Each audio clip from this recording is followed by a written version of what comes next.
সংঘর্ষ এইসব কিছু দেখেন না? কিছু না না, দিনেতে ওইলে কি দেখা যায়? রাইতের মধ্যে এলা কোনো কাজ কিছু করে না, করলে তো আমরা দেখি, আমরা বাড়ি বাসায় থাকি।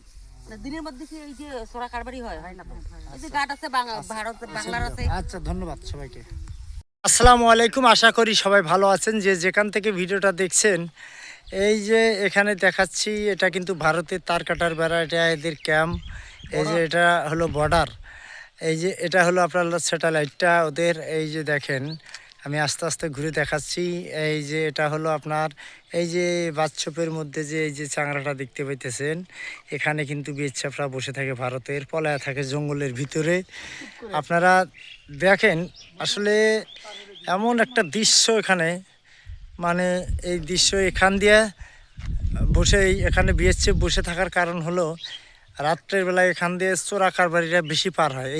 এই যে এই সেই রাস্তা, এটা কিন্তু আমরা এখন চলে আসছি কিন্তু একদম হাতিবান্ধা, হ্যাঁ হাতিবান্ধার সীমান্তে। আসলে বড় খাতা হাতিবান্ধার মাঝামাঝি আছি আমরা। এই যে দেখেন, ভিডিওটা আসলে ভালো লাগলে লাইক শেয়ার করে দিবেন।